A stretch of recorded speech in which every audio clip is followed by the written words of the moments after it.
বিএনপির নেতারা ঘুম থেকে উঠে চোখ কসলাতে কসলাতে কোথায় যান? হাসিনা সরকার দৌড়ে দৌড়।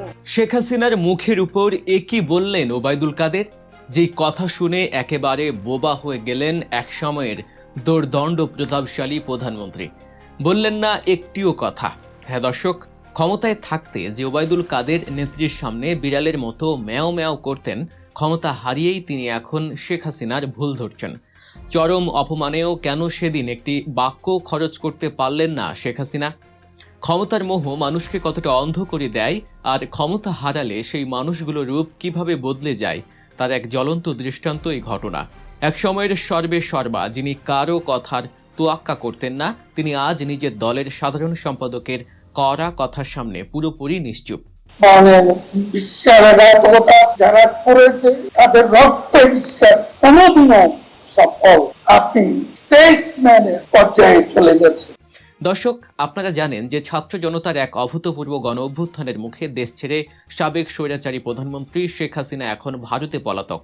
তার সাথে পালিয়েছেন দলের শীর্ষ নেতা কর্মীরাও, যার মধ্যে রয়েছেন আওয়ামী লীগের সাধারণ সম্পাদক ওবায়দুল কাদের। দীর্ঘ 15 বছরের বেশি সময় ধরে যারা দেশের মানুষের উপর জগদ্দল পাথরের মতো চেপে বসেছিল, আজ তাদের ঠিকানা হয়েছে ভিন্ন দেশে আত্মগোপনে। এদিকে দেশে ক্ষমতার পালাবদল ঘটেছে। রাজনৈতিক পট পরিবর্তনের পর বিএনপি এখন তাদের দলীয় কার্যক্রম জোরদার করতে মাঠ পর্যায়ে ব্যাপক তৎপরতা চালাচ্ছে। বিএনপি সরকার ক্ষমতায় আসার পর তারা দেশজুড়ে তাদের সাংগঠনিক শক্তি বৃদ্ধি, অফলাইন এবং অনলাইন মিটিং, মিছিল, সমাবেশ এবং জনগণের সাথে সম্পৃক্ততা বাড়ানোর কাজে পুরোপুরি মনোনিবেশ করেছে।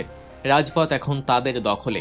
আর অন্যদিকে নিজেদের অস্তিত্ব টিকিয়ে রাখতে ভারত এবং অন্যান্য জায়গা থেকে আত্মগোপনে থাকা আওয়ামী লীগ নেতারা চরম দিশেহারা অবস্থার মধ্যে দিন পার করছেন। ক্ষমতাচ্যুত এই দলটির নেতারা এখন কোনো মতে অফলাইন অনলাইনে কিছু মিটিং মিছিল করার চেষ্টা করছেন। নিজেদের কর্মীদের ভেঙে পড়া মনোবল ধরে রাখার এক ব্যর্থ চেষ্টায় লিপ্ত হয়েছেন। ঠিক এমনই এক প্রেক্ষাপটে ঘটে গেল এক চাঞ্চল্যকর ঘটনা। ঐতিহাসিক 6 দফা দিবস উপলক্ষে ভার্চুয়াল মাধ্যমে আয়োজিত এক সভায় যুক্ত ছিলেন খোদ শেখ হাসিনা এবং ওবায়দুল কাদের সহ দলের অন্যান্য পলাতক শীর্ষ নেতারা। লাইভে সম্প্রচারিত এই সভায় যুক্ত হয়েছিলেন দলের অসংখ্য কর্মী সমর্থকও। সবার আশা ছিল হয়তো দলের শীর্ষ নেতারা নতুন কোনো দিক নির্দেশনা দেবেন, কিন্তু সেখানেই ঘটে যায় এক নজিরবিহীন ঘটনা। সবাই যখন ভাবছে ওবায়দুল কাদের হয়তো আগের মতোই নেত্রীর গুণকীর্তন গাইবেন, ঠিক তখনই তিনি সরাসরি শেখ হাসিনার চোখের দিকে তাকিয়ে তার রাজনৈতিক প্রজ্ঞাকে জনসম্মুখে প্রকাশ্যে প্রশ্নবিদ্ধ করে বসেন। ওবায়দুল কাদের চরম হতাশার প্রচ্ছন্ন খোঁচা মিশিয়ে শেখ হাসিনাকে উদ্দেশ্য করে বলেন, আপনি অনেক ম্যাচিউর পলিটিশিয়ান, অভিজ্ঞ পলিটিশিয়ান, আপনি রাষ্ট্রনায়কের পর্যায়ে পৌঁছে গেছেন, আপনাকে আমার কোনো উপদেশ দেওয়ার ধৃষ্টতা নেই। কিন্তু একবার ভেবে দেখুন, যে আশা নিয়ে রাষ্ট্রপতি ও সেনাপ্রধান বানানো হয়েছিল, বিনিময়ে তারা আজ আমাদের কি দিচ্ছেন, কি দিয়েছেন তারা?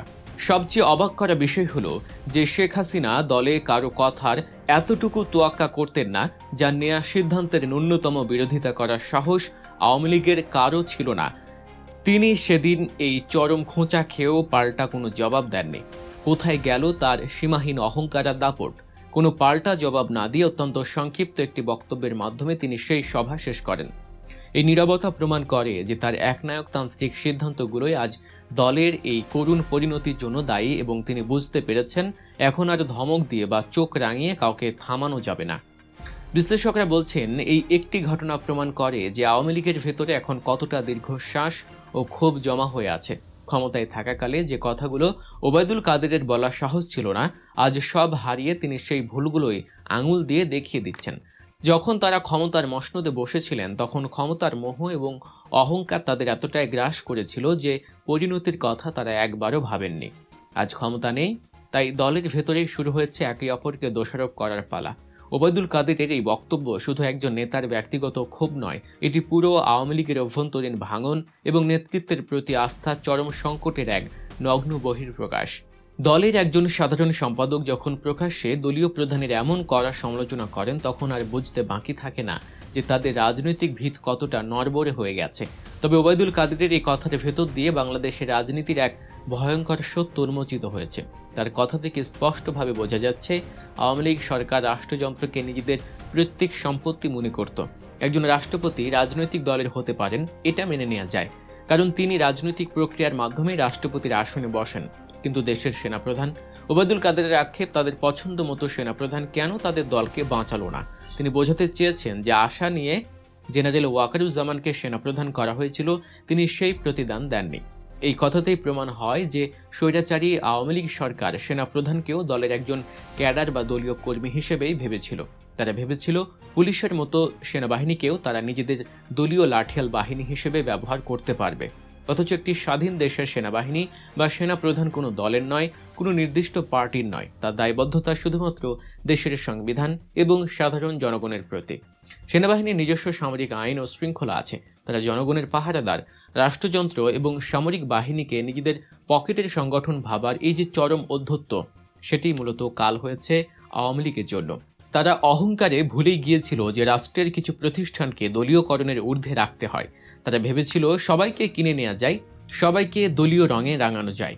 কিন্তু বাংলাদেশ সেনাবাহিনী প্রমাণ করেছে যে তারা কোনো দলের নয়, তারা এদেশের আপামর সাধারণ ছাত্র জনতার। জুলাই আগস্টের ছাত্র জনতার ঐতিহাসিক গণ অভ্যুত্থানের সময় আমরা ঠিক এমনটাই দেখেছিলাম। দেশ যখন চরম ক্রান্তি লগ্নে, স্বৈরাচারী সরকার যখন ক্ষমতা টিকিয়ে রাখতে মরিয়া হয়ে সাধারণ ছাত্র জনতার উপরে নির্বিচারে গুলি চালানোর নির্দেশ দিচ্ছে, তখন সেনাপ্রধান জেনারেল ওয়াকারুজ্জামান এক দেশপ্রেমিক সিদ্ধান্ত নেন। তিনি যখন দেখলেন দেশের সাধারণ মানুষ ন্যায্য অধিকার আদায়ে রাস্তায় নেমেছে, তখন তিনি স্বৈরাচারের রক্তক্ষয়ী নির্দেশ অমান্য করে ছাত্র জনতার পাশে দাঁড়িয়েছিলেন। তিনি দেশের মানুষের বুকে গুলি চালাতে স্পষ্টভাবে অস্বীকৃতি জানান। তিনি প্রমাণ করেন সেনাবাহিনী সাধারণ মানুষের বিরুদ্ধে দাঁড়াতে পারে না। তার এই একটি সিদ্ধান্তই স্বৈরাচারী সরকারের পতনের কফিনে শেষ পেরেকটি ঠুকে দেয়। তিনি গণভবনে যেভাবে ছাত্র জনতার পক্ষে শক্ত অবস্থান নিয়েছিলেন, তা দেশের ইতিহাসে এক বিরল দৃষ্টান্ত হয়ে থাকবে।